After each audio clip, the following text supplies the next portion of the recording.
What is up, ladies and gentlemen? I'm your boy, the franchise player, Double B Bad Blood. I'm joined by the ultimate hater himself and the brute, Mark James. Welcome to the Roundtable Pro Wrestling Podcast interview segment here.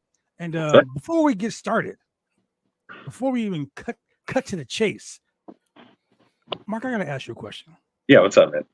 Let's jump right in. May 17, 2014, Williamson, North Carolina. You defeated Will Huckabee for the NWA Continental Heavyweight Championship. Yes. And it was just me and Huck. Yeah. Then I had another match with me, Huck, and PQ, I think. Quinn. Yeah, Preston Quinn. That was September 13th. That actually made the NWA magazine. We one of the pictures from the match made it into, it was like their 100 special or something like that. Yeah. It was a whole collage on the cover. That was pretty cool. Yeah. That's funny. This is the second time this has come up in the past couple of weeks. Like this specific instance has why? Come up. Why is that? Because you're on the line. You're on the interview with the longest reigning NWA Continental Heavyweight Champion in history. Oh yeah, I'm familiar. You and I share that lineage with the Continental Championship. We also share the fact that we beat Will Huckabee's ass. Yes. For the title. Yes. I love the fact that and you're in Portland, right? You're like, yes. You're okay. Yep. So we're opposite sides of the country, and we've both beaten the hell out of Will Huckabee. It's a beautiful thing, man. It's great to know. You know, Huck's a big dude, but he got his ass whooped not once, not twice, but 3 times by 2 people on this show. Yes. I mean, you beat him twice. I beat him once. You know, I've beaten him well more than twice, my friend. I mean, for the championship. Oh, for the championship, yeah.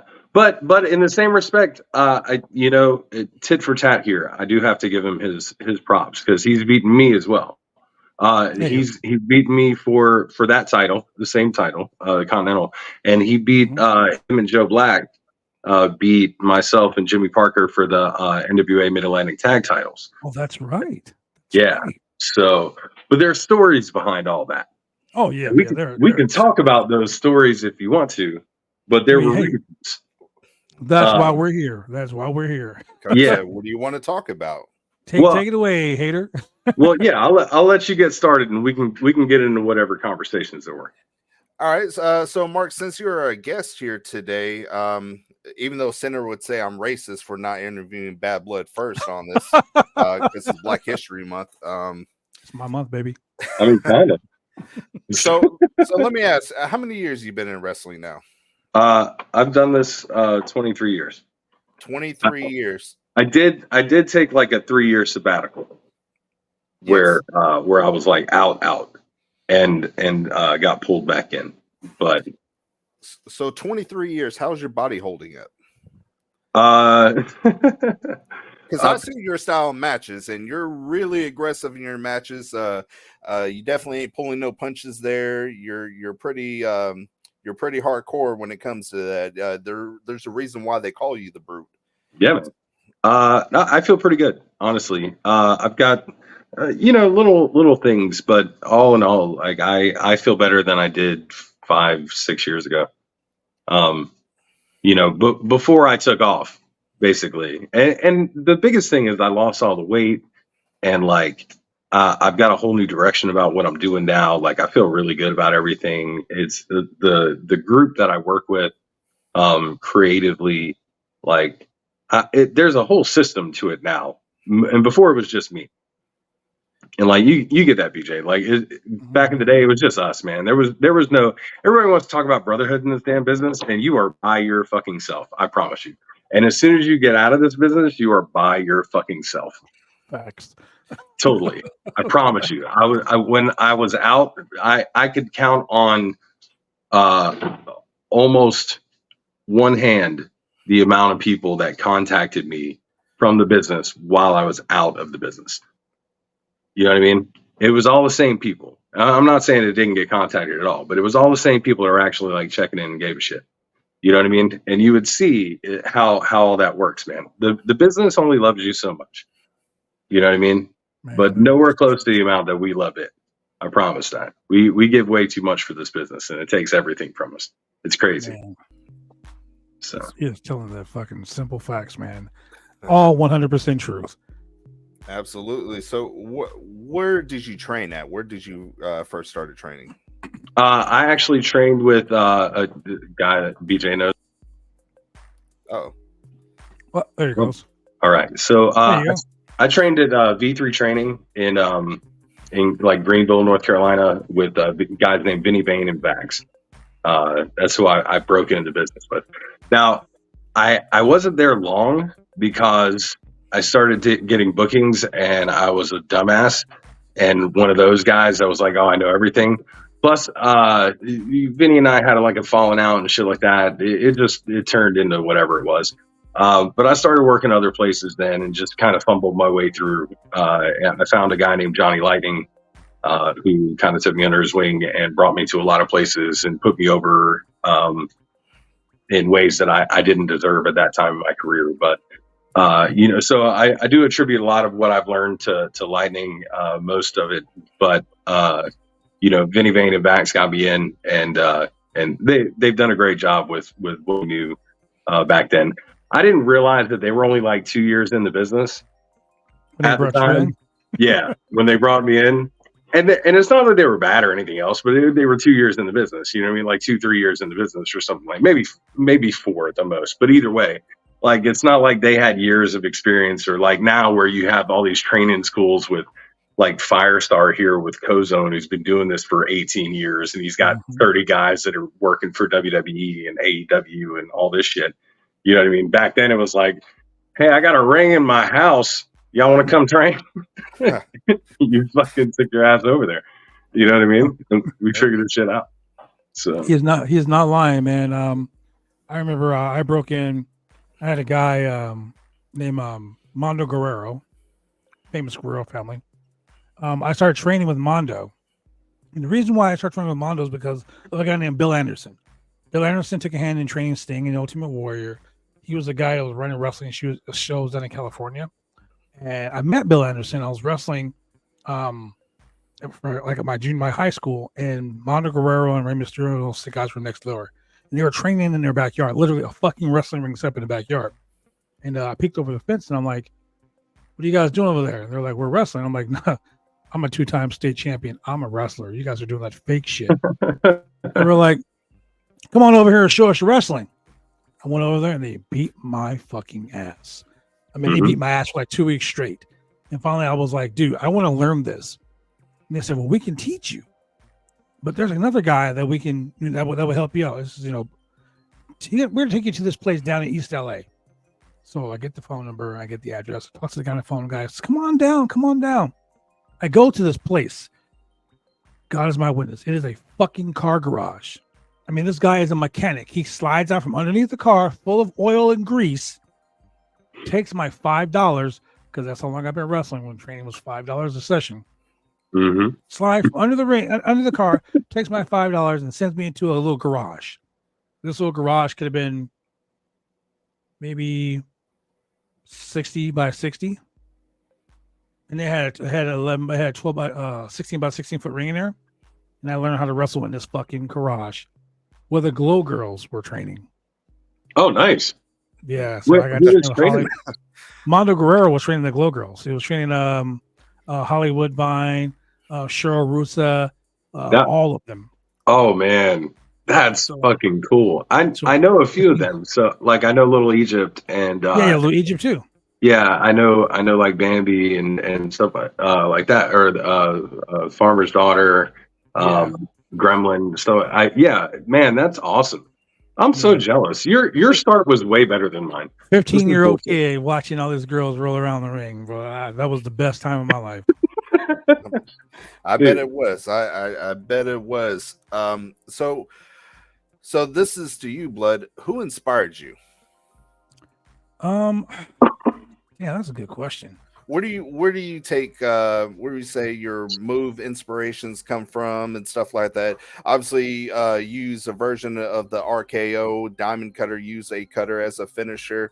To me, I do love Randy Orton's RKO. He's made it huge, but Diamond Dallas Page using the Diamond Cutter, I wish Randy Orton would go back and just watch some of his highlights using that move specifically, because the old saying was there's 1,000 different ways to hit the diamond cutter, and the different ways that Diamond Dallas Page did use that move was very amazing. I wish Randy Orton would take a page out of that book. But tell me about your moves and where did you get inspired from? I mean, honestly, man, I always grew up an NWA guy. I was never a WWF. I want to be a Hulk Hogan or a Macho Man or a Big John Studd or King Kong Bundy type of guy. No, I always want to be like the Rock and Roll Express. I always wanted to be like Arn Anderson. I always want to be like a guy like that because they were wrestlers. I mean, Arn Anderson wore trunks and boots. Tully Blanchard, trunks and boots. Nothing fade, nothing fancy. You know, Arn never wore fucking flowing Ric Flair gowns and shit, you know. But Arn Anderson was also one of those guys that just punched you in the face, kicked you in the stomach, punch, kick, slam. That was his whole, you know, spinning toe hold. Back Magnum TA, Hot Stuff Eddie Gilbert, guys like that. Those are guys that inspired me because I wasn't the biggest guy. I mean, I'm 225 pounds now, but I wasn't the biggest guy then. So I wanted to be a guy who can do all those moves that were feasible. So my move set, if you look at the way I work,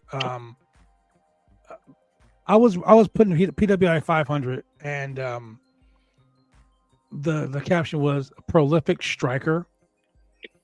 And I never looked at myself as a prolific striker. I mean, I just punched the shit out of people, to kick people, to chop, and you know, whatever. But they were like, you know, yeah, you're a prolific striker. You know how to hit a person. You know how to like make you look good. You know how to work. And I learned that by watching guys like that. So I'm an old school guy, I guess, with a new school mentality. So that makes sense.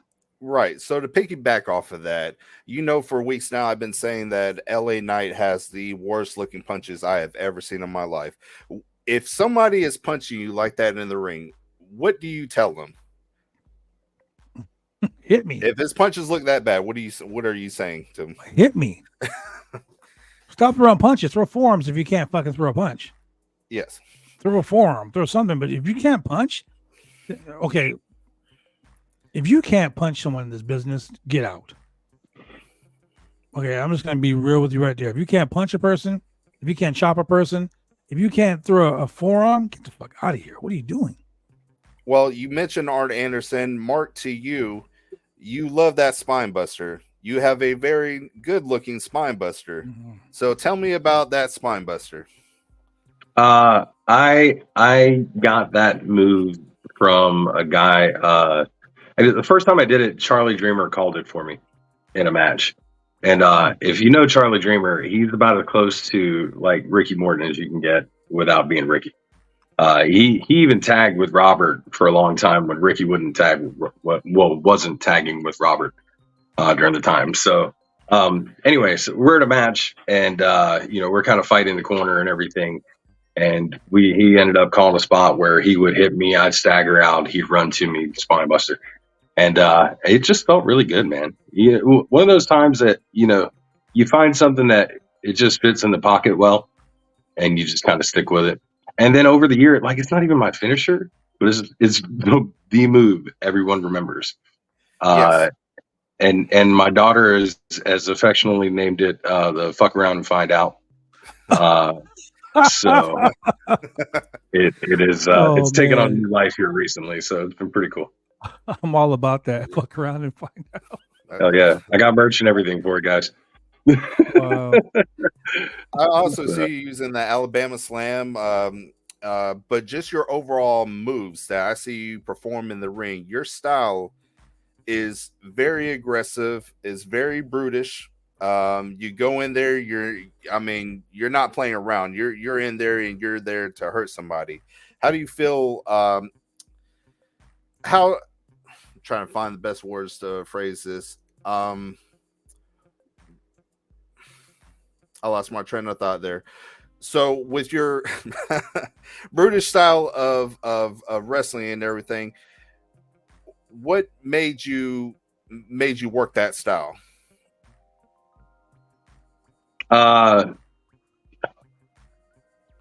I'm a very straightforward, legitimate person, and yes, I don't like, you know me outside of the wrestling realm as well. Yes. So like I'm still the same guy. So it's to piggyback off of that, I asked Mark one time. This was after work. I asked him. I said, "Hey, how does those steel chairs feel when you get hit by them?" Yeah, you told me this story. And I had a steel chair in the back of my my car at that time, and I brought it out. And Mark says, all right, just now bend over, don't arch your back." I was like, huh? Don't arch your back. It's stupid me. I still arched my back a little bit. Then all I seen over the corner of my eye was Mark coming down, pow, and I just went, ah. I hit the ground a little bit there. It was one of the worst feelings of my life, getting hit by a steel chair by this man. And he signed it afterwards. I still have that steel chair downstairs, I believe. nice. That's awesome. So I got a question for you. How does it feel being someone that is you were the Mid-Atlantic Tag Team Champions? I believe it was you and Jimmy Parker at one time. I remember this because this was back when I first started talking to Vinny about coming out there. How does it feel to be part of the lineage of the Andersons, Flair and Steamboat, the Rock and Roll Express, believe it or not, Buff Bagwell and Dusty Rhodes? That's an odd fucking pairing. I know that sounds funny, but think about it. Like Rick Steiner and Terry Taylor had those belts. Like you are part of a lineage of like fucking legends.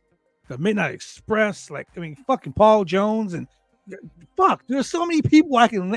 Ricky Steamboat and Jay Youngblood. Like, think about that. You are in the same like breath as those legends. How does that even make you feel? Like, I know how it makes me feel, but how does it make you feel? It's pretty damn cool, man. Yeah, it's pretty cool. I love the fact that we were lucky enough to be able to carry those titles for a while and do some good with it too. Like it's not like we just sat on our laurels and didn't defend them or anything else. We traveled around. We defended them from North Carolina up to West Virginia, and worked all over the place. We were up in Pennsylvania, working with them too. So we took them on the road. We did our best to live up to that legacy, I guess. But man, it's pretty crazy. It's one of those, like, I don't deserve to be in that group of people. You know what I mean? But definitely honored and privileged to be with that man. It's just a hell of a lineage, dude. It's really cool, honestly. It's wild when you think about it, isn't it? Yeah, it's not like, wow, it's crazy. Because, like, first off, it's been years since I've looked at any of that stuff. Like, when I first got the titles, I went through and I looked up all the title lineage and everything going on it, because it's an NWA title, and it, like, regardless whether it's direct from the main headquarters or if it's like a division of the NWA or what have you, it's still an NWA title. It's got a hell of a lineage, and that one especially, the Mid-Atlantic Tag titles, it's really just. It's an amazing thing to hold and to have for that time. I don't know, man. But over the years, it's been, when was that? 2016? I think it was like 2016, 2017. Yeah, somewhere in there, we got them. So, I mean, it's been a while. I haven't looked that stuff up in a long time. But thank you for the nice walk down memory lane, though, man. That made me feel real good tonight. That's awesome. I'm a wrestling historian. I'm a wrestler's wrestler. Like I love like thinking about things like that and looking things up. And we're in an elite group. Like it's crazy, but like I always think about what's my legacy and the things that I've done. I often sit back and think I'm just me. Like I was fortunate enough to be in the right place at the right time. And I always tell people it's not the title that makes the man, it's the man that makes the title. And for me, when you win a championship that like a legend is held, for me that gave me like, okay, now I need to step my game up. I need to bust my ass. I need to make myself feel worthy enough to even be here. You're never going to feel worthy enough because you're just a guy doing your job. Sure. I remember I I remember I wrestled for the NWA World Heavyweight Championship. I wrestled Tim Storm in front of my family and friends and everybody. It was like 400 people in my building. And James Beard just came. Like, he wasn't even part of the match. He just said, "Hey, I'm coming to referee the match." He just showed up. And I was like, "Oh shit, James Beard is here." And the fact that James That's awesome. sat me down in the locker room, and I've wrestled matches, NWA Texoma, NWA New York, when James has been there, but James has never been the referee.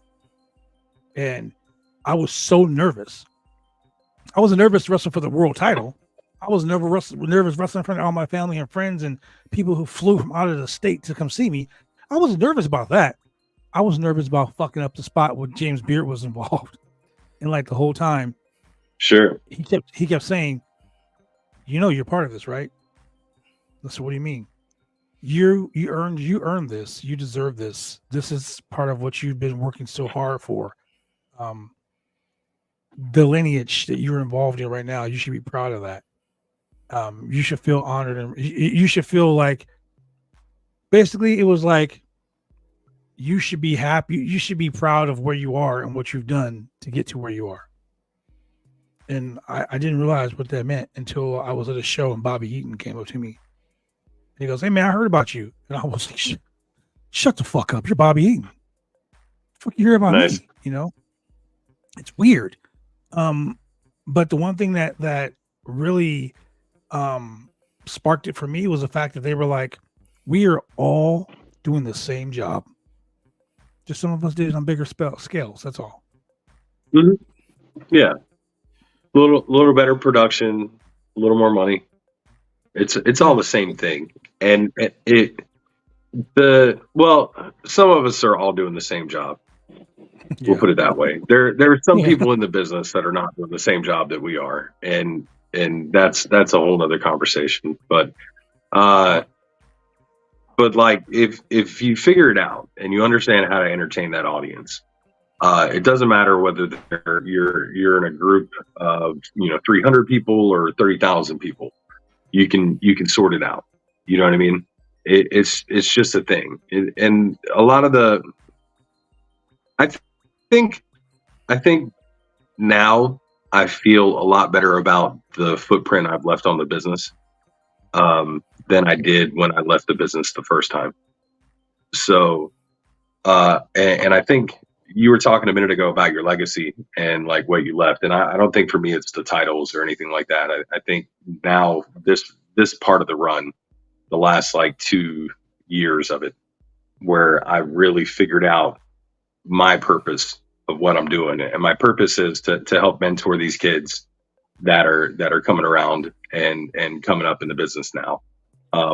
Working with just really talented people and trying to lift everybody up that's around me. You know what I mean? Try to make every match that I'm working better, make every person I'm working with better.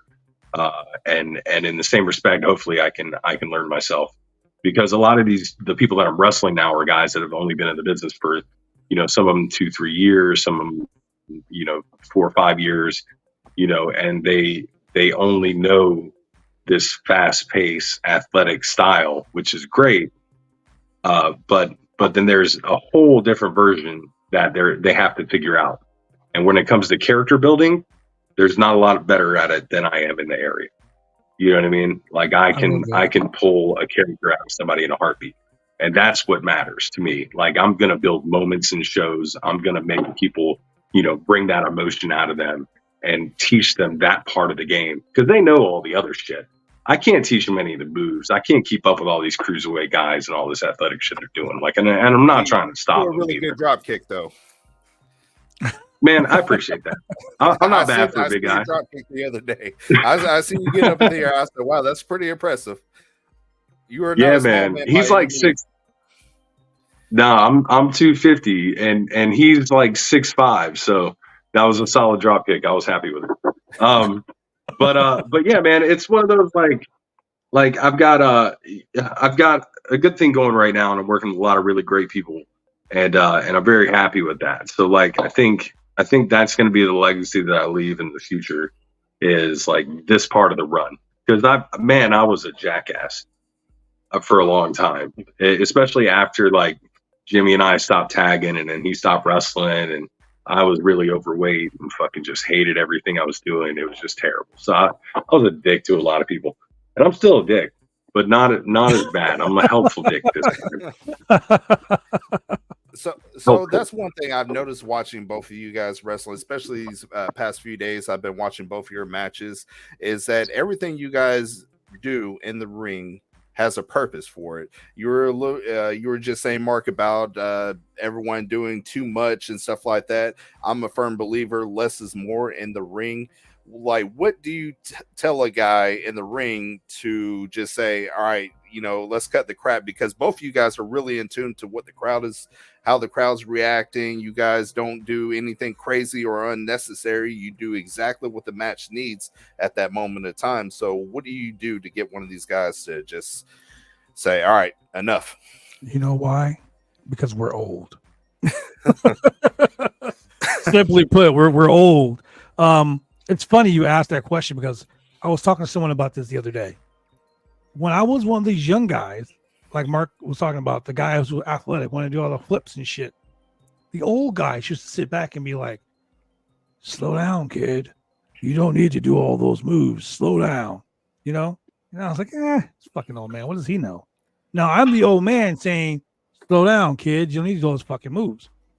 I learned that because if you watch, okay, let's say, did you watch the Rumble, right? Yes. Yeah. Okay. Do you remember the first spot that Roman Reigns did in the 4-way match? No. Do you remember the finish? He speared AJ and got the pin. Okay, wait, here, I'll make it easier for you. Yeah, I don't remember the match. in the match with Kevin Owens and Logan Paul, do you remember the first thing that happened in the match? First scene. Do you remember anything happening in the match other than the finish? No, honestly. That's it. People can watch you do 500 fucking flips, 700 corkscrew ranas, 227 super kicks. They're only going to remember the 1, 2, 3. What I do remember out of the Rumble? I remember Ron Killings and the hot tag spot in the Rumble. Yeah. That's what I remember. Exactly. But see, you remember simple things, not all the crazy 500 moves, spot sets, whatever. And I try to tell the young guys now. Like I had a tag team partner, young guy, and he's a smaller guy, so he wants to do all this flying and shit. I'm like, dude, you can dive, you can do 500 drop kicks. All the fans are going to remember is the 1, 2, 3. All they're going to remember is how you interacted with them. There are matches that I will do stuff, and I do this. I would do the same thing every match. I would do a spot where I put the guy on the ring post. I'll chop him once. I'll talk shit to the crowd. I'll put him against the ring post again. I'll chop him again. I go back to the crowd and talk shit again. Because if you get one person in the crowd to hate you, everyone around that person is going to hate you as well. The third chop, the guy ducks. I hit the ring post. I sell it. The guy grabs my hand, slams it on all 4 corners of the ring. Takes me all the way around the ring, slamming my hand out. I was selling it like he's breaking my fingers. Fans remember that over the fact that I may have done a 720 corkscrew to the outside, or I may have dived, or I may have went through 5 tables, or dropped 700 drop kicks. They won't remember none of that. They remember the part that I made them part of. And that's it. That's all people are going to remember. Yes. Yep. There's a caveat to that, though, because true. But there's a caveat to that, though, because the younger generation that's getting into wrestling now are very spot related. They're very GIF related. So like they're looking for little spots in the match that they can make viral clips of. Yeah. And a lot of that shit is what drives the younger wrestlers today. Now the key is getting them to understand. Sorry, this is my wife's like crafting office, and I'm just grabbing random like pics. Sorry. Anyway, like, the key is understanding the pacing involved in it. and that you have to give things time to breathe. So it's cool to do all, like that fast spot, but take that second to let people understand what the fuck just happened before you go to something else. And there are guys that just get it, you know what I mean? And there are guys that like people say killed the business, like the Ricochets and Will Ospreay matches back in the day that like literally changed the entire game when it came to cruiserweight wrestling. Yeah, everything. But back when it first happened, they're just killing the business, whole bunch of acrobats and shit like that. You know what I mean? And like I get that. Yeah, you know what I mean? Like I totally get it. But again, look what they did in the business. The Young Bucks, sure, they give away a lot in their stuff. They have 5 million super kicks in there. But they literally helped start the competition, guys. Like they changed the landscape of wrestling by doing the shit they did, by doing it the way they did. You know what I'm saying? So there's got to be something to what some of these young kids are doing. Now, that doesn't mean everybody needs to do the same shit, you know, but there's got to be something to what's going on right now in the wrestling business. And they're also catering to a younger audience than we are, you know. Bad Blood, when you and I were out there back in the day, because that spot that you did, we both done a million times. You know what I'm saying? And the fans in that front row love it. And it gets over great with older crowds and some younger kids nowadays and things like that. You bring back every once in a while. But not everybody on the show is going to be able to do that. So me personally, I love those kids that do all those flips and all that shit because I ain't got to. Y'all have at it. Y'all do all that shit you want to. Go for it. Right? Like there's this kid Diego out here. Yeah, man. There's this kid Diego out here. Dive Bomb Diego. He's fucking incredible. If you get a chance, look him up. The guy's amazing. And there's another kid, Jackson Drake, out here, Carolina Reaper. Just again, another young, amazing talent. He's working NWA now too. And like these guys go out there and they kill it. They jump through everything. Jackson just wrestled Myron Reed last Saturday, and that was Jackson and I that match was nuts, dude. So and Jackson and I are in a faction at UPW, this place that we're working at. So I'm seconded to ringside, and like Myron does this crazy ass cutter where he like literally jumps out of the ring, out from inside the ring, grabs Jackson in a cutter, and like jumps all the way to the concrete on me, right? So I catch him as he's coming down, giving Jackson the cutter onto the concrete. Crazy shit like that. Cool. Y'all do all that you want to, so I don't have to. And I appreciate that. You know what I'm saying? Because I'll stick to my punches and my spine buster and my chops and everything that I do that gets over great because y'all do everything else. And I'm the guy that's different now. Yep. You know what I'm saying? And it works. So like we're the difference now. We're the stuff that sticks out on the show because we're not like everybody else. So I'll let them keep doing all that stuff. I fucking love it, dude. I love it. So you brought up Ron Killings. I know early in your career you had an opportunity to wrestle him. What is he like? Who are you asking? Asking you, Mark. I did not wrestle. That match back then. I thought you wrestled Ron Killings back in the day. I'm sorry. No, he came in and made the save for me at the end of a tournament back in. That's what it was. Yeah, and it was a whole thing where we did a segment together in there afterwards where we were dancing and all that shit. But yeah, that's all it was. I never wrestled Ron. I would love to have wrestled Ron.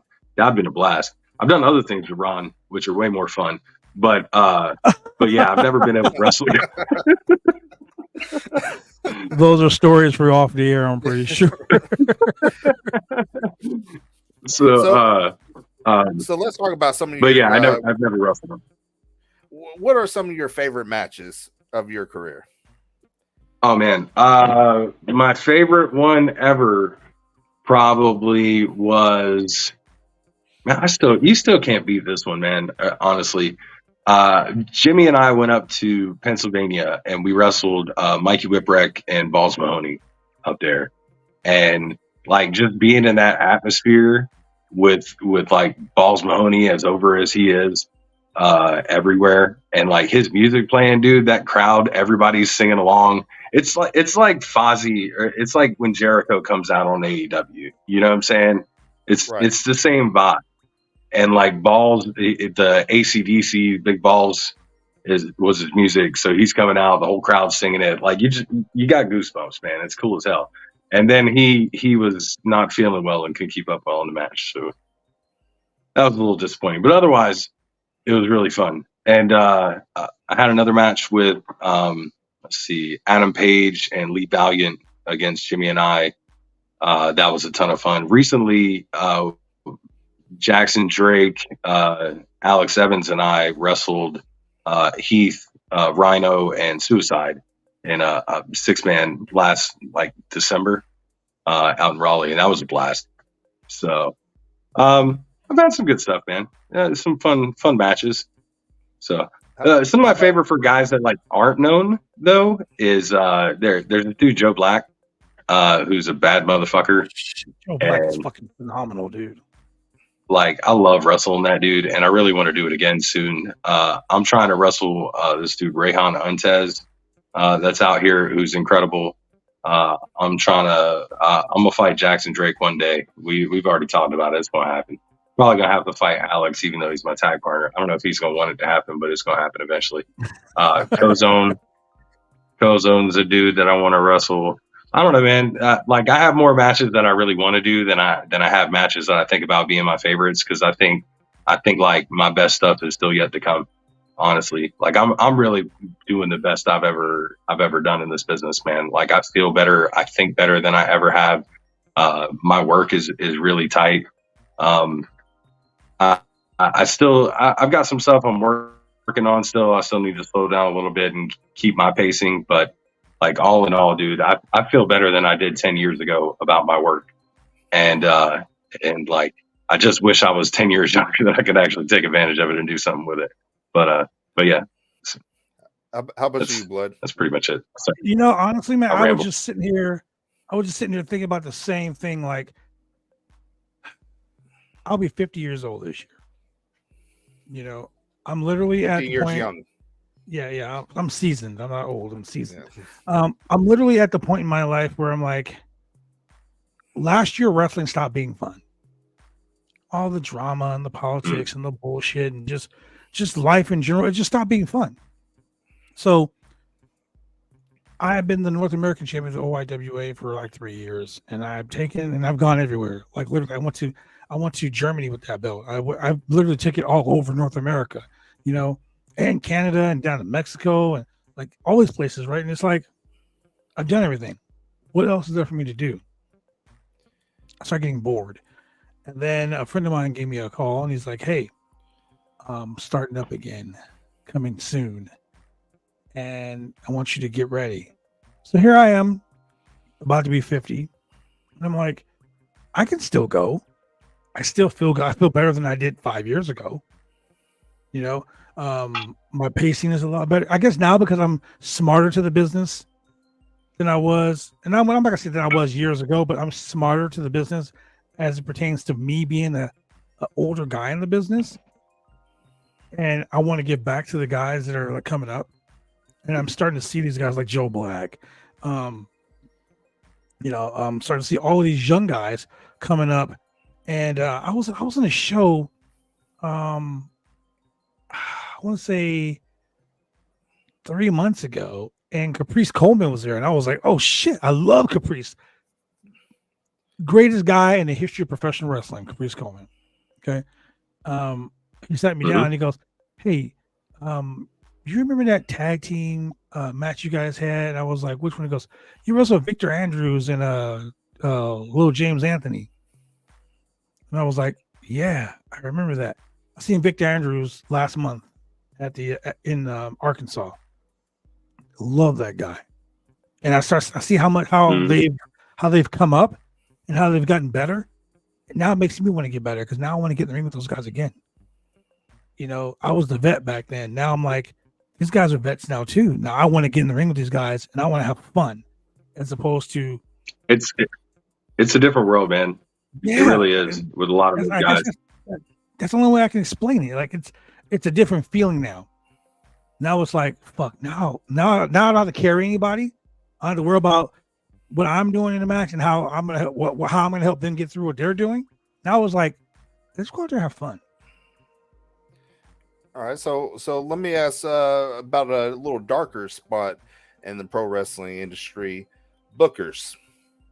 We have, there's plenty of stories out there of good bookers and bad bookers. There's stories of wrestlers like Tyrus who got paid to come to shows that never showed up and stuff like that. Have you guys ever been snaked by a booker? You're in the industry. I don't think anybody hasn't been. I was like, you've had issues with bookers. I'll tell you, there's some good bookers out there. There's some bad bookers. I fortunately was a good booker, but on the flip side, I'm pretty sure there's hundreds of guys who thought I was a bad booker. So I'll play devil's advocate. Sometimes a good booker doesn't put himself over. A good booker doesn't make himself champion of his own company. A good booker doesn't doesn't hold guys down. That's what a bad booker does. A good booker puts people over. A good booker builds people up. And a good booker also doesn't do the homeboy, you're my friend, I'm going to put you here. Me as a booker, and being a booker is a thankless job, is the worst job in professional wrestling. It is the worst job in the industry, because you're going to piss somebody off. You're going to get used. You're going to get lied to. And when someone doesn't get their way, someone's going to slander you. That's the way it is. A good booker's job is to put asses in the seats, because asses in the seats pay the boys. It's a business. It's not the pro wrestling buddies hangout. It's the pro wrestling business. And that's the problem. A lot of guys look at it as, oh, the booker didn't put me over this week, so yeah, he's a piece of shit. Or this booker putting over his homeboys and putting over his friends and not putting me over, and I'm better than everyone in the locker room. Well, if you're better than everyone in the locker room, then you will be getting put over, because that means you're putting asses in the seats. A lot of people don't see it that way. Now, the other side, as a worker, yeah, I've been shit on by bookers. I get promised a certain fee, and then I get there and, oh man, the door was like, yeah, I can't pay you this, or oh, I'm gonna go ahead and Venmo it to you later, or no. I've come to the point in this part of my career to where I get my money before I get dressed. If I don't know you, if we're friends and I've known you for a long time, I know I can trust you, then pay me after the show. If I don't know you, and this is like the first time you're booking me, you send half my money now, and you pay me the other half when I get there. I'm pretty sure Mark has stories too about that. I have less issues with it nowadays than I used to. I'm very picky about who I work with now, though.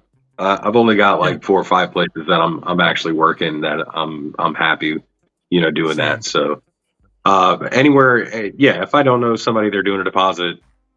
You gotta let me know that there's something worthwhile for me to drive all the way the hell out there for it. So. But I'm lucky this time around that I haven't really had any issues with money or anything like that. Everybody's pretty smart about it, and most people don't want to fuck with me, to be honest. So I don't blame them. You have a persona, you put off a certain aura over the years. Like, I mean, it's one of those things. Wrestling's full of guys that want to talk like they're big badasses and things like that, but it's the people that don't say it that people have to worry about a lot of times. And I don't know. I've just been able to I guess put off a bit of an aura that people just kind of leave me alone, let me do my shit, and it's nice. I enjoy it. So with saying on the same topic with bookers, if you had a choice right now, and this goes to both of you, between working under, let's say, Triple H or Tony Khan, what booker would you want to work for? And money's not a factor in this scenario. Who do you trust more with your career? That's a hard one. That's a real hard one to with my career? Yep. Like full-on career. Well, I don't think anybody is going to be better at that than WWE as far as like a career goes. And you can say anything about any other organization, but I can tell you for a fact that anybody that leaves WWE leaves with an ability to pay their bills with that job. You know what I'm saying? They can either get another contract or they can work enough indie stuff that they can make their money and take care of themselves. You can't say that for a lot of the other organizations. You can't always say that for a guy that leaves TNA. You can't say that for a guy that leaves AEW. Like, it doesn't always work the same. So I think WWE is still the smart pick if you're looking for that career. However, there's such a variance of opportunity in the wrestling business right now. There is a ton of money to be made. There's a ton of great places to work at. And if you're lucky enough to find your way into one of those places, then you have an ability to do really well. However, I know people that work for larger companies that still have side jobs. You know what I mean? It's not like you're not working outside of it and things like that. It all depends on what your contract is. But their MLW is a huge thing. GCW is a huge thing. New Japan's all over the place. Ring of Honor is huge now. AEW is huge. There's so much wrestling, TNA's and like making a comeback. Fight TV has it. TNA's making a comeback, and they're killing it too. Like Scott, but Yeah. you want to talk about a booker that you would put your career in the hands of? Scott D'Amore is a booker that you should put your career in the hands of. That guy knows his shit, plain and simple. He's always been the best guy for TNA. Like I don't know why he's left and came back and all that stuff, but he's always been the best guy for that company. So I have said this year, I do believe TNA at some point this year might beat AEW in ratings for one show or something like that. I do like the direction TNA is going right now. They're making the right moves at the right time. Rebranding themselves is very good. I've always been a TNA fan, especially back in the early 2000s when they first started and stuff like that. And you see some of the history of their wrestlers moving over to WWE and AEW now, like Samoa Joe, AJ Styles, Christian, who really got a big push in TNA, helped elevate his the rest of his career, and look where he's at now. Jeff Hardy, of course, he up and down over there. I won't even speak on Jeff Hardy here. Not a fan of his right now. But you know, I do like where TNA is going with everything, and I'm looking forward to what that future brings for them. So let's see. Well, let's talk about the current situations. Blood, I already know your thoughts on the whole McMahon situation. I'm curious, what's your thoughts, Mark, here? What's your thoughts on this situation? He's a piece of shit, and he deserves everything that's getting taken away from him. You know, well, I mean, and he's not just the only one that was named in this. Of course, John Laurinaitis, Brock Lesnar. You know, you can just take that response and go down the list of everyone involved. They're all shit. Involved. It's fucking terrible. You know what I mean? Look, like even Jericho now is starting to get hit with stuff too. Look, man, if you just find out today that Vince McMahon is a horrible fucking person, then you need to be paying motherfucking better attention, because Vince has been a piece of shit for years. John Laurinaitis been a piece of shit since day one. Anyone else has been involved in that situation, like, I'm a big advocate for women's wrestling. You know, I have a daughter. Well, I want my kid to go through some shit like that? Fuck no. Vince, like, be it all like what he does with his personal life. Do you do your personal life, you do you. But I read the 67 pages, every fucking page. We did a show on the podcast about it. Like every word, every sentence, every paragraph, every page got more and more and more fucking. It was to the point where I was ashamed to be a man. Like, I didn't do shit to that lady. I wasn't involved, but I felt the shame and the guilt. Like it was that fucking bad. Mhm. So, you want my opinion? I think Vince is a piece of shit, and I hope when he goes to hell that he gets buried underneath the. He gets a whole new section of hell just for him. So what? Obviously, you know what he did was horrible, and I highly encourage anybody that's going through that or has gone through that to seek help and take the proper steps so you can get your justice. But with that being said, Vince's legacy in WWE and everything is almost gone. Is he going to get the same treatment as Chris Benoit, where he's going to be completely forgotten about? Or how could they do that where because he is involved so heavily throughout the history? Go ahead, Mark. How is Chris Benoit forgotten about if you just brought him up? There it is. Everybody talks about Chris all the time. Everybody, all the wrestlers I know talk about Chris Benoit. We all watch his matches. None of us condone anything that happened at the end of his life and his family's life, obviously. But like, his name's still going to be there. Fantastic. One of the easily, hands down, one of my top 5 favorite wrestlers ever. Absolutely. Outside of the ring, that's a whole nother subject. But yeah, look, I'll put it to you this way: I'm very close personal friends with Kevin Sullivan. Like he was my mentor for a while. I was part of the Dungeon of Doom with him and Cahagas, and BJ Whitmer. Look, here's the thing: Chris Benoit, the wrestler, was fucking amazing. Hands down, one of the very best wrestlers of this generation. Chris Benoit, the husband and father, may be a piece of shit. But we're not talking about Chris Benoit, the family man. We're talking about Chris Benoit, the wrestler. We're talking about Vince McMahon, the person. Not Vince McMahon, who brought WrestleMania, one of the greatest wrestling minds, the grandfather of sports entertainment. You know what I'm saying? We're not talking about that guy. We're talking about the piece of shit that did all that stuff to that lady. Yeah. So we're not talking about Vince McMahon, the character. Like we're not talking about we're not talking about Chris Benoit, the character. We're talking about Vince McMahon, the man. So that guy can burn in fucking hell.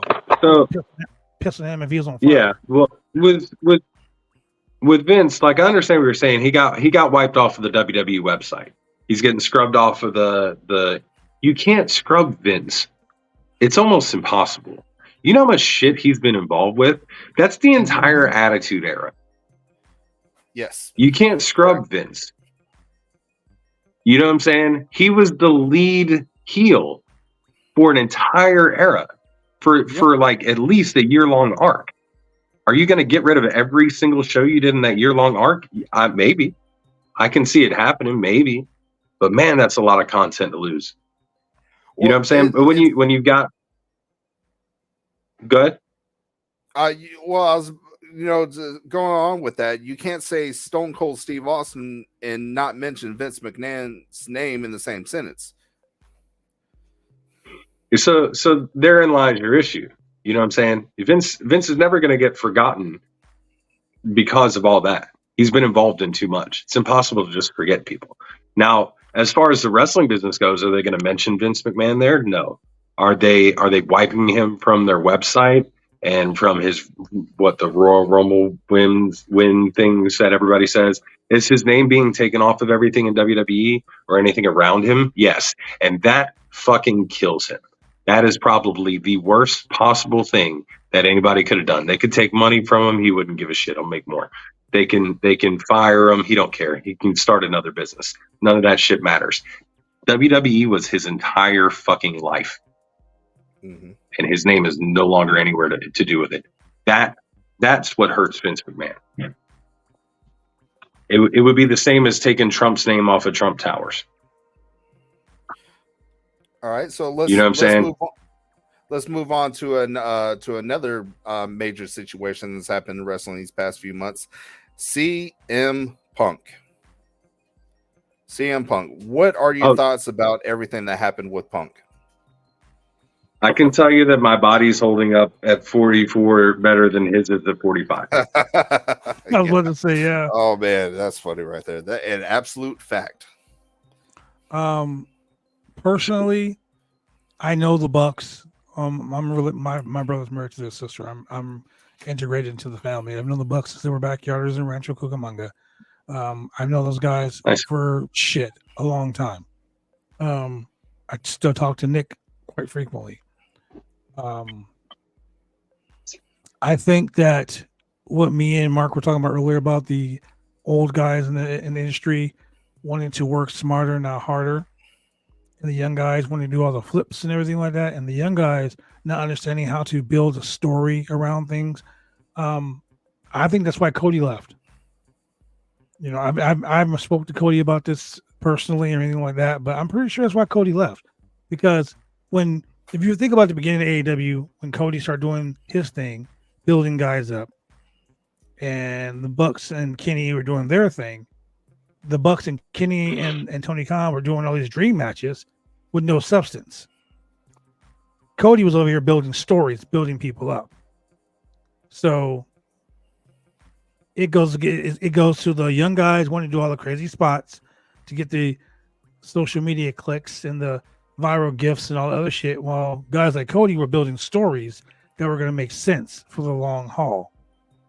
You know, they say, oh, Cody has the Codyverse because Cody was doing his own stories over here, and the Bucks were doing their own thing over here.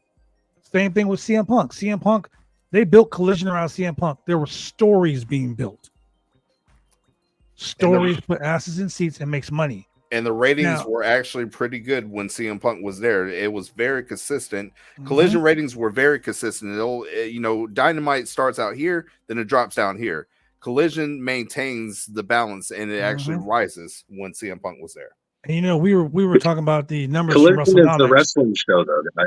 Yeah. Like, you know, Collision's the wrestling show. Yeah, Collision was the show that. I keep. WrestleNomics, Brandon Thurston would put these graphs together, and they were like 100% accurate. Whenever CM Punk was on the show, the ratings were high. When the Bucks were on the show, the ratings were at an all-time low. The Bucks wanted to do spots. They wanted to do 125 super kicks, and people weren't interested in that. And it's funny because when AEW started, they said they were going to be the alternative to WWE. They were going to be more focused on wrestling and less comic book shit. But now you got AEW doing comic book shit as opposed to the wrestling. CM Punk left there because the young guys didn't want to listen to the older guys. I mean, Mark, you've been in business as long as I have.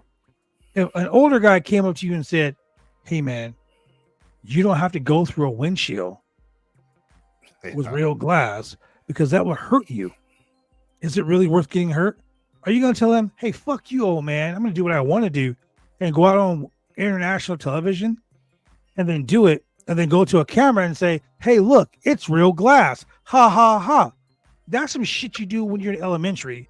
You push someone down and you run and tell the teacher. You know what I mean? Like, that depends on who the old guy is that told me. Well, I mean, yeah. But in the grand scheme of things, you're going to be safe. You're not going to want to do something stupid to hurt yourself. Sure. As opposed to like he's trying to give you longevity in your career, while this guy's like, "Well, shit, I'll just slit my throat on some fucking car windshield glass, and that'd be great. The fans will love that." No. Yeah. I mean, but again, we were young too. You know what I mean? Yeah, we were young too, and we did dumb shit that we were told not to do all the damn time. Mm-hmm. Like these kids are look. Darby Allin has got about 6 months left in this business. I don't know how it's going to happen, but that kid's going to die. Like they throw him down concrete stairs. He's going to get hit by a fucking transfer truck. Like somebody's going to run him over with a tank here soon. I don't know what's going to happen, but this there's no chance he's going to make it another 5 years. Right? I gave him his very first wrestling match. I gave him his very first wrestling match ever. He came down to BCW. Yeah, he came down to BCW with Buddy Wayne and a couple other guys. And Buddy Wayne and his guys were doing a tag team match. And one of the guys was like, "Hey, I can't work." So Buddy's like, "Hey, can you put this guy in the match?" And I was like, "How long has he been training?" "He's been training so and so." I'm like, "Okay, well, you're Buddy Wayne. Obviously, you know what you're talking about. I'll put him in the match." It was Darby Allin's very first wrestling match. And he didn't do that crazy shit. Yeah. He didn't do none of that crazy shit. He was like straight lace wrestler, and he was good. He was really fucking good. He did an interview when they were here in Portland, and he said, "Yeah, I owe BCW my break in professional wrestling. They gave me my very first match." And I'm thinking to myself, I was excited to hear that, but then again, I'm like, what did I unleash on the world? Now I'm responsible for that guy killing himself. Hey, no, you can't take Oh. Oh no, I'm not gonna take that. crazy. I'm not taking that on myself. Yeah, you can't do that, man. He's gonna be responsible for his own demise. But look at what the kids turned into. You know what I mean? There's no reason Darby Allin should be a star on national television. There's no reason that Orange Cassidy should be a star in wrestling on national television, right?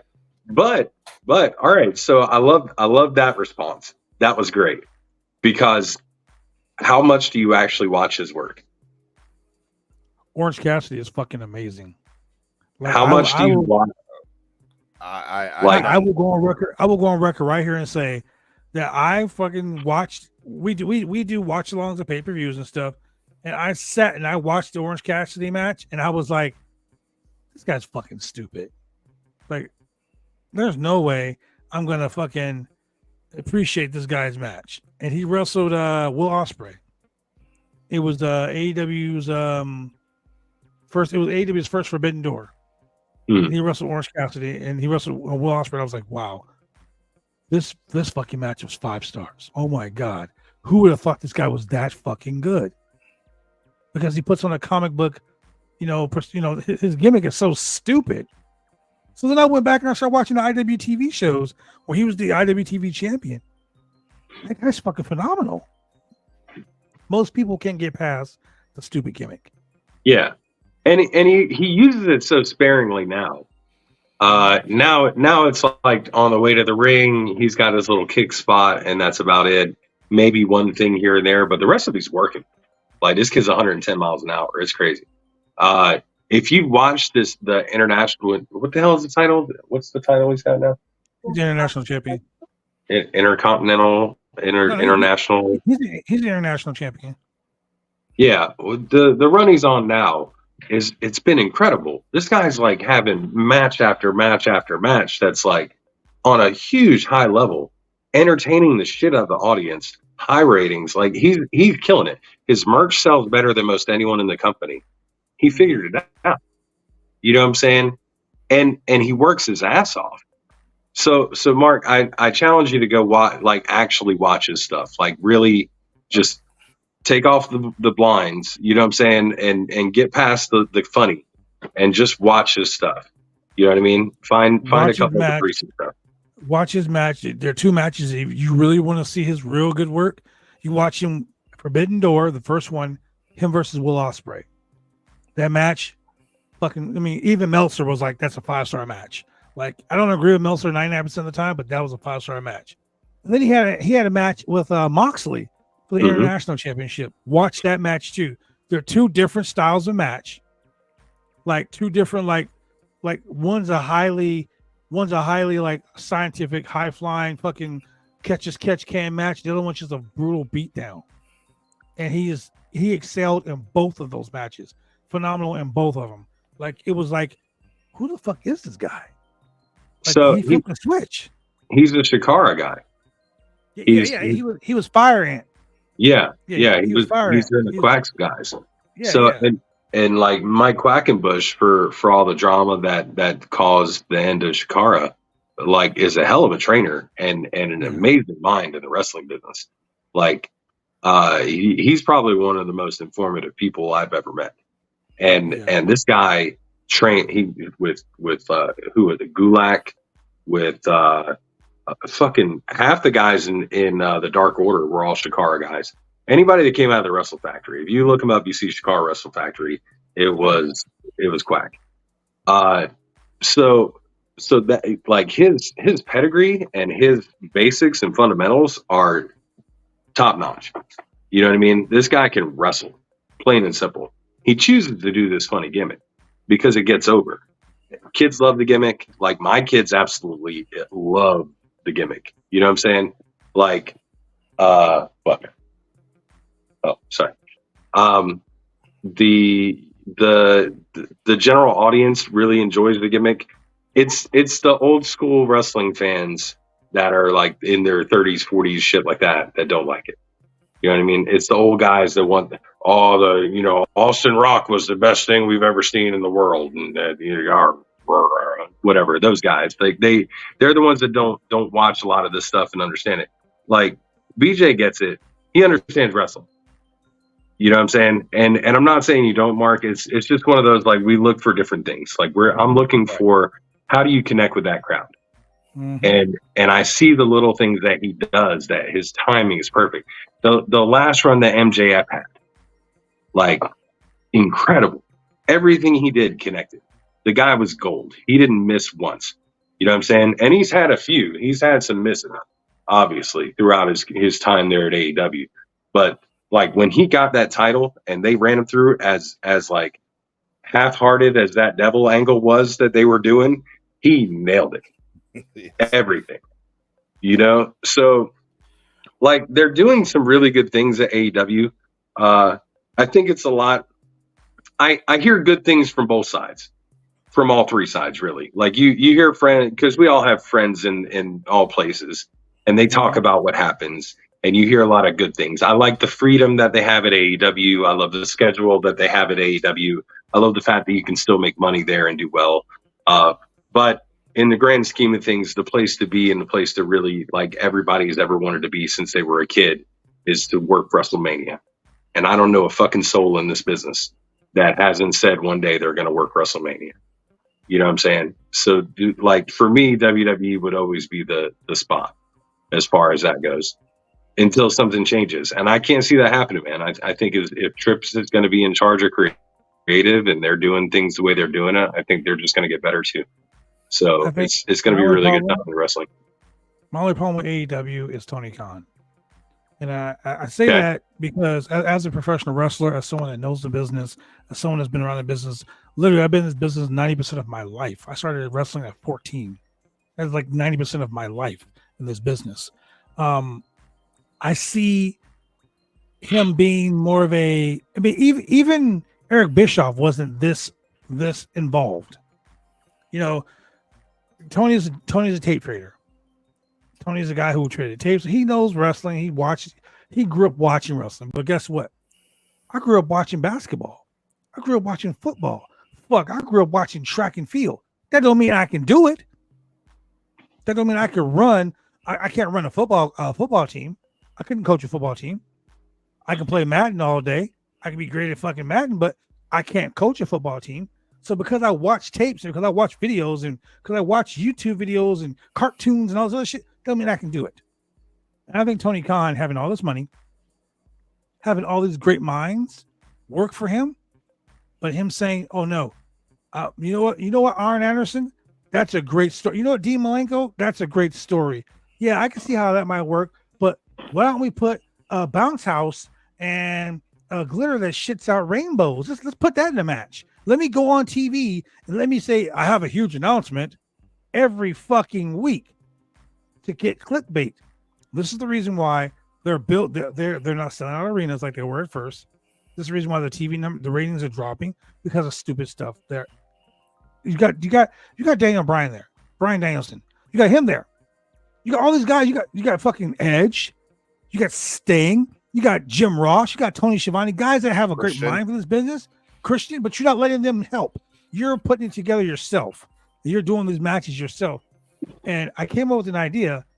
The only way AEW is going to succeed is to stop trying to be WWE, go back to what they were doing before.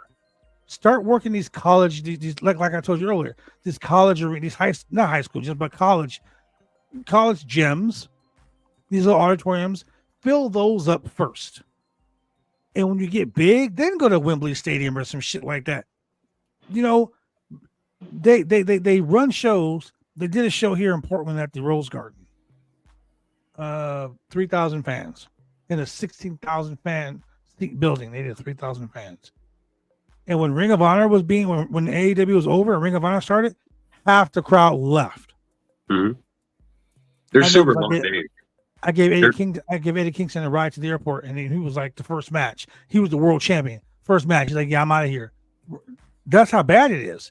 But if you go to a place like the Municipal Auditorium that does 3,500 seats and you sell that place out, then you wait and you go back there again. And then you go back there again. You go to a place where you have to like, shit, now we have more people coming than we can afford. We can have sitting here. Now let's go to a bigger venue.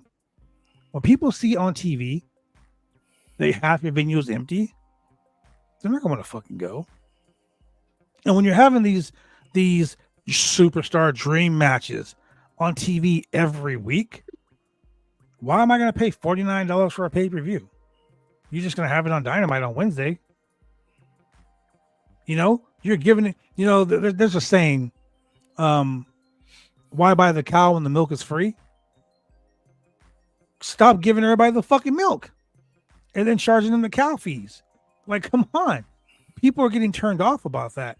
And then you got so much behind the scenes drama that's happening in public to where it's like, dude, like, no one wants to watch your show because all it is drama.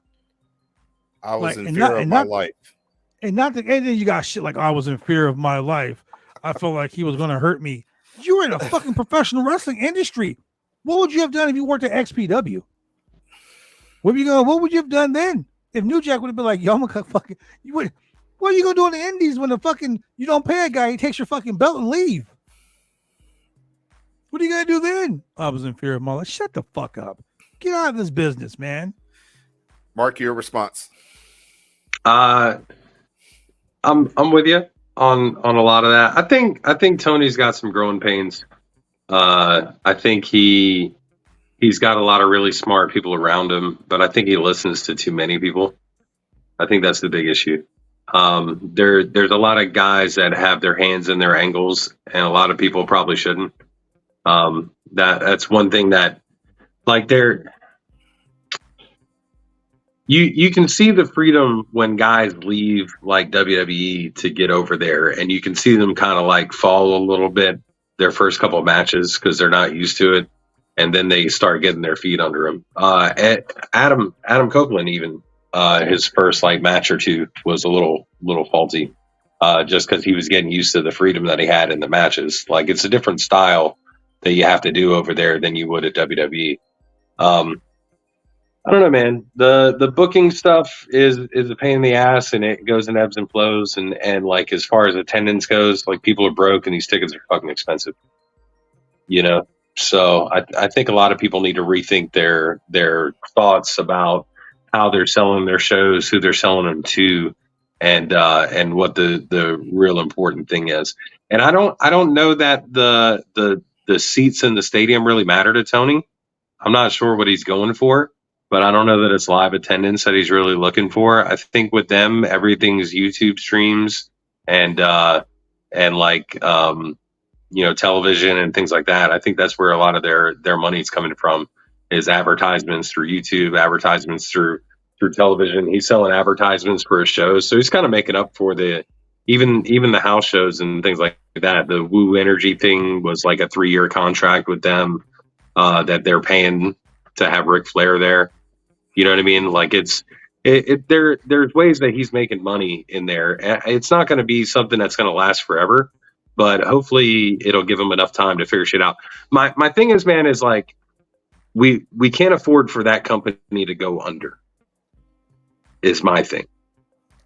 Like, at this point in the business, I don't look fondly on any company not succeeding, because everybody there has a job. And if that company doesn't succeed, there's a lot of people that no longer have a job. And now those same people that don't have a job are all fighting for jobs at the companies that are still going. You know what I'm saying? And there's not going to be another company like AEW that can just jump back into that hole. Because once AEW, if that goes down, then Ring of Honor goes with it. You know what I'm saying? And all those guys may jump over to TNA, or may jump to some to WWE, or just some to New Japan, but it's going to be just like it was. The same bullshit. It'll just be WWE running everything, or vice versa, really. Like, I don't want WWE to go down, because then TNA and like AEW are the only other options. And it doesn't work for me in that respect. You know what I'm saying? Like, we've got to, I want to think positively in the fact that Tony's going to figure this shit out eventually. he's gonna have people either come up around him that are like, hey, you've done it your way long enough, let's try something different. You know what I'm saying? And if that doesn't happen, like, who knows? I don't know what's going to happen with the attendance and things like that. Like, anything's possible. So let me ask you this, and this goes to both, and I'll start with you first, Mark, on this one. Who do you enjoy watching on TV? Like me personally, I enjoy watching Kevin Owens. I do like AJ Styles wrestling. AJ Styles is one of my top 5, still active to this day, because I always say there's no way you have a bad match with AJ Styles. Walter, I'm a huge fan of Walter. I think he's probably next to The Miz, the greatest intercontinental champion there's ever been. Then FTR, I'm a huge fan of. Who do you enjoy watching? I mean, FTR, again, friends of mine anyway, but like the best tag team in the business. Like, hands down, best tag team in the business. Sorry, I know you I know you know the Bucks, but I'm a homer for my guys. No. I'm gonna tell you, FTR. The reason why I like FTR is because they're a mix of the Midnight Express, Anderson and Blanchard, the Rock and Roll Express, the Hart Foundation, the Killer Bees. Like, they're fucking British Bulldogs. They're a tag team. Like, they're a real, honest, because it's not two dudes, random dudes thrown together. They're a tag team, and they're a tag team, like I'd say, from my era, because I like watching those guys. It was like, remember when you first saw Iron Anderson and Bobby Eaton team up together? It was like the best of both worlds. Like, that's what I see when I see FTR. You know, I mean, the Bucks are the Bucks. I mean, the Bucks are the Bucks. That's all I can say. I think that the old school Smash Mouth style of FTR makes them a throwback tag team that they're attracting they're a tag team that us, the old guys, like and can appreciate. And Mark, a new guy who's just coming to the business, can also gravitate towards and appreciate. They have that genuine appeal that everybody likes. That's why I like I said, I'm not friends with them. I don't know them personally. It'd probably be fucking cool as shit to know them personally. We can drink some bourbon, wherever the fuck. But they seem like they're the type of guys that I would have a good time with. Yeah, I got shit. I'll take some tequila to kill you with them. So we got FTR. Who else is on your list, Mark? I watch a lot of Moxley. I watch some Eddie Kingston. I watch a lot of indie guys, to be honest. Like, I watch a lot of my friends. Mostly recently, I've watched a lot of Joe Black. I've watched some O'Shea Edwards. I've watched Alex Kane quite a bit. A lot, just guys with presence, man. I like people that have presence. Who else? I don't know. I watch a lot of old time stuff too, especially for tag things. You make a really, like, with FTR, there's just not a lot of people that work that way in tag wrestling anymore. Like, everything was in tune. They both know how each other moves, and they can cover each other. Like, every movement one makes helps the other one in the ring. It's just amazing. You can't beat a good tag team match. You just can't. It's really, really incredible. But yeah, I watch a lot of those guys. I love Gunter, Walter, whatever. I like Pete Dunne. I think he's pretty badass. Yep. I like Pete. He's a Smash Mouth guy. I don't know, man. There's a lot of guys out there that are really solid. I don't want to like Logan Paul, but man, he's a really good wrestler. Okay, man. I'm gonna cut you off right there. No, go for it. I'm gonna cut you off right there. Okay. I fucking hate with every fiber of my being the fact that Logan Paul is so fucking good. Sucks, like, right? I want to hate him so bad, but he's just so goddamn good. It's incredible, man. Like, he's just naturally that gifted at this sport, and it sucks. And he's got the charisma, and he's got the attitude, and he's a cocky asshole anyway, so it works. You know what I mean? But he's perfect. He's so hardworking. Like, literally, he's like A lot of people don't know this, and I know this for a fact because someone I know is a scout for WWE, and they're always to the PC.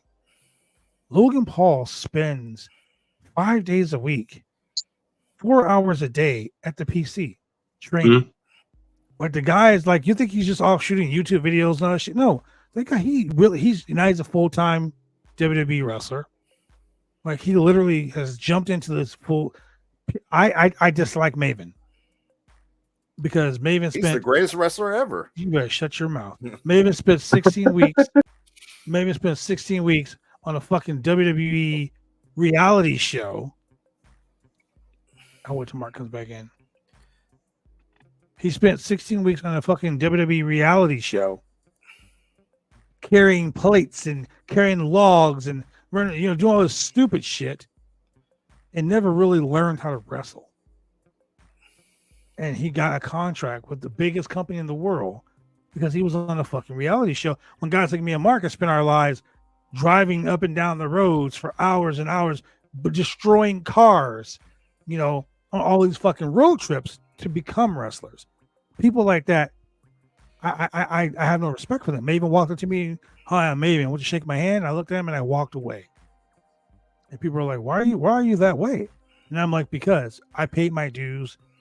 I worked hard to get to where I am. I didn't look into a TV show and then give up wrestling whenever my contract was over because it wasn't for me.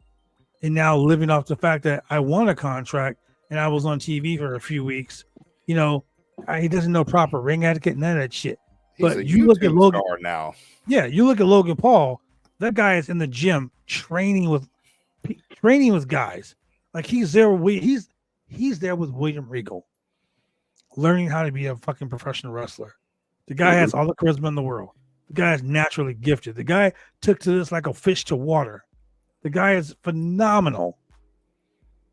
To the point where AJ Styles was like, I'm going to tutor this guy and make him better. Like, that's fucking crazy. He is so good. And it's like, I hate that he is so good because I can't. We did a show when he had his first match, when he wrestled Roman in Saudi Arabia. I was like, bro, this is about to be an ass whooping. Roman about to beat this dude's ass. I was like, Roman gonna take this dude and he's gonna tie him in like 60 knots, man. He's gonna whoop this kid. Oh wow, what the? Oh my god! Like he showed up and showed out. So I have so much respect for that guy. Yeah, there's a lot said for the training system that's going on at the Performance Center too. There's a lot happening there, and a lot of really, really talented people that are there working with those kids every single day. And when guys like Regal are there, guys like Steve Corino, guys like Norman Smiley, like just Shawn Michaels is there every day, like Ricky Steamboat's down there all the time. They're constantly having guest people come in and working with people. Like it's such a great environment for you to learn at. And that's something that AEW is missing. And they were hoping to have that with the Nightmare Factory. But now they're just a feeder system too for WWE, really. Like the Nightmare Factory is just going to keep kicking out people to NXT over here soon, or they're going to kick people out to Booker T's Reality of Wrestling, and then Booker T's place is going to kick them out to NXT. Like there's a really, really strong, deep developmental system right now that's going on with WWE, and that's why they're going to be around for forever. You know what I mean? As long as there's money for that company, it's going to run. And a lot of people don't realize that OVW, I was in a WWE developmental when I was wrestling for UPW in California. UPW, then OVW, and then you went from OVW to the main roster. Well, now OVW is in my opinion, a subsidiary to TNA. Mm-hmm. Because now you got Mickie James down there, and she's like HBIC in charge right now. And like you notice a lot of the people that are at that training facility are now wrestling for TNA. Mm-hmm. Just saying. AEW they screwed the pooch with the whole Nightmare Factory, and that's been a lot of people have said, like, yeah, they have no training facility. When you have someone like William Regal that comes down to every show, gets in the ring and wants to teach you guys, and you don't listen to them, oh yeah, we don't want to take advice from him.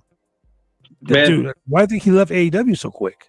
There was a whole like that whole time in COVID where they were down there, like all the extras got a lot of paid spots, and some of them got contracts because they were just there for weeks at a time, and they were had the time and they were able to be there for the extras, and they didn't want to keep COVID testing all these other people, so they just used similar people all the time. But like, man, it's just a seminar.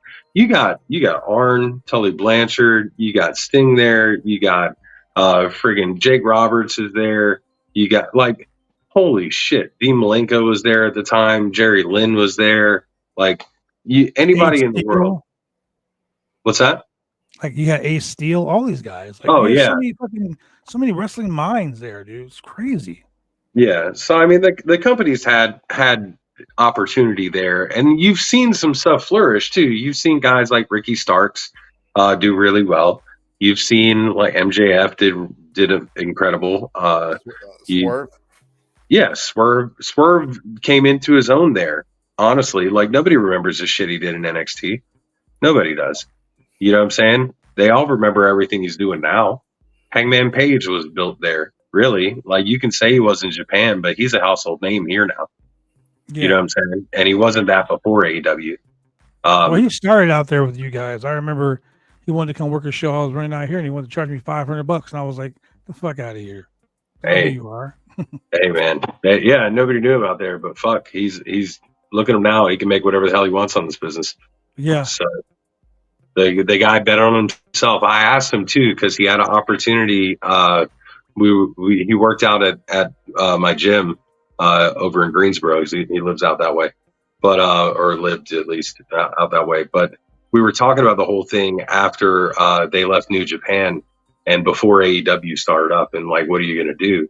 And like, he was still pissed at WWE for the cease and desist shit with the Bucks.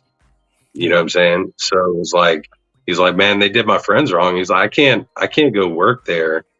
You know what I mean? Like, I don't want it's going to show up on some tertiary. Mark James said, fucking Hangman said this shit. No, it's whatever. This is my version of what the fuck happened. But he's like, I'm not going to work there if they fuck my friends over like that. I don't think it's right. You know? And I was like, dude, that's really awesome of you. Cause he's always been a really stand-up guy. Like, I love the dude. But look what happened. He bet on himself. They bet on themselves, and they've now started a wrestling revolution or whatever the hell, and a legitimate company that's been there for what, 4 years now, 5 years now. Yeah, 5 years. Yeah. So I mean, they're not going. There's going to come a time where, like, I remember with TNA that like every 2-3 years I was like, oh man, they can't do this much longer. Like, look what's happening there. They're getting smaller and smaller. They're back down to Universal Studios. They're not traveling anymore. Like, how much longer are they going to be able to keep this up? And they're still fucking here, guys. Like, they're not going anywhere. And they're better now than they have been. You know. I remember wrestling for TNA. I remember wrestling for TNA when they were doing those weekly pay-per-views. They were doing weekly shows from the fairgrounds in Nashville. Yeah. And I did 6 shows for TNA. It was crazy because it was literally in the middle. It was like literally in a fairgrounds. And like, now look, dude, like, shit, they had guys like AJ Styles, and they had Abyss, and they had Amazing Red. You know, they had all these guys, Petey Williams, they, you know, of course, Alex Shelley and Chris Sabin. They had all these guys back then that they have now, and then the names they have now. Like, TNA has changed so many times over the course of the last 15 years, whatnot. I used to be a pretty big Abyss fan. Joseph Parks, I think he is a producer for WWE right now, if I'm not mistaken. But I was a huge Abyss fan for what he made that character and everything with it. That Black Hole Slam he did and everything. That's one TNA character I will always remember, is the Monster Abyss. With what was his manager, James Mitchell, I believe. Yep, James Mitchell. Yep. Oh man, the James Mitchell stories. So TNA had its spot for a long time. On Thursday nights, they were doing really good on TNN, I believe, during that time frame. I know UFC used to come on afterwards and stuff like that. But then you see Hogan and Bischoff get brought in, and they moved the show to Monday nights to compete with Monday Night Raw. If they would have stayed on Thursdays and kept the 6-sided ring, do you think TNA would be would there be an AEW at this point in time, or would TNA fill in that gap? No, they wouldn't have. Yes, there would be an AEW because Hogan and Bischoff still ran the damn thing into the ground, so it didn't matter. Like they could have kept a 8-sided ring, they could have made a 15-sided ring. It wouldn't have mattered. Like they took the money for themselves, man. There's only so much money involved in running a wrestling promotion, and when the people at the top of the food chain take all the money, there's nothing left for the actors. You know what I mean? You need performers, and the performers are the ones that drive the money into the business to begin with. So when you're paying millions of dollars or hundreds of thousands of dollars to the executives, and you can't afford to pay the talent enough of a working wage to where they don't have to have another job or two to be able to live, that's a fucking problem. Hogan's Pyro enough could have paid for at least 2 wrestlers. Probably. That was the longest, most. I mean, Cody's Pyro used to be crazy, but Hogan's Pyro originally for TNA was insane. That went on for a few minutes there. But TNA, so how do you feel about the current product of TNA? Do you feel like that they're moving in the right direction? They could be competition for other companies in the future, or what do you feel about TNA right now? PJ? I think TNA has the all they need is a better television production and a fucking TV show at a decent time that's easy to find. Yeah. Because they've always had great stories. They've always had great in-ring work. Stories were amazing. Now they have all this amazing talent and everything, right? Such a beautiful thing for this new company. But when you're on Anthem and you're on like what channel is that? Access. Like, yep. Like not every cable company has that. Not every satellite dish company has that. People have to like go looking for it. Like, you know, AEW is going to be on TBS and it's going to be on TNT. You know, WWE is going to be on USA and it's going to be whatever, right? You know, Netflix. Yeah, now you know. Yeah, exactly. But you know, first, it's a staple. You know where you can find it. You don't have to go digging around the internet to find a clip of the show. It's right there. With TNA, you literally had to go find that show. Yeah, it's a pain in the ass, but I still think also the just like the NWA has done recently too. They've worked with the CW on their app to be able to get onto a regular place for people to find them. I think that move, the WWE move to Netflix, and with TNA, they've increased the TNA Plus program that they have now, and they're working with the same people that do the WWE Network. So I think it's going to be in the next couple of years are going to get a better station to be presented with, or at least be in a better platform for them to be found. Because everything I think is just moving on to platforms. Like it's all going on to some streaming service here soon. Yes. So I wouldn't be surprised. Maybe they join WWE on Netflix. They seem to be working together on some things.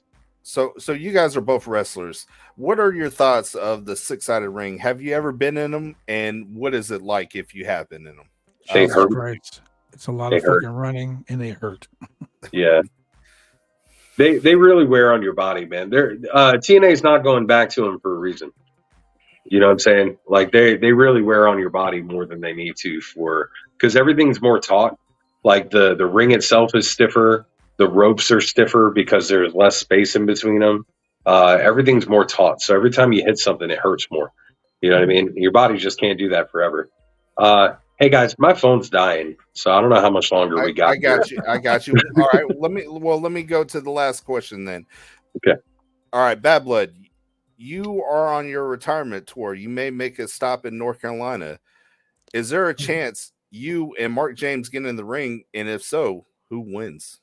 I mean, I'm just saying, you know, I am the longest reigning NWA Continental Heavyweight Champion in history. It only took me one reign to do all that. So I think it'd be a pretty fucking awesome match. And we'll go ahead and leave it to Chance. See, and I don't mean Chance Profit either. I'm gonna leave it. I'm gonna leave it to chance. You never know what will happen. Chance, he'd put me over. No, I'm just kidding. Oh man, who would win? I think we go 30-minute Broadway. I'm too old to go 60. I love it. I love it. I can't go 60 minutes. I can't even watch 60 minutes, so I cannot go damn. I can't go. I don't know, man. I think it'd be pretty fun. We've never wrestled, and I'm feeling pretty good. I can take that title off of you and run with it for a while. So. Shit. I'm currently the Western States Heritage Champion, so I mean, shit. I'll come to the West Coast.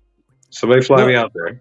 I was gonna say this earlier, but a good friend of ours is reopening up a company in North Carolina. So, he talks about that a lot. Yeah, he's talked about it for a couple of years. So we'll see where it goes.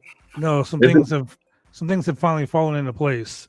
Oh yeah, yeah. Things are gonna start happening.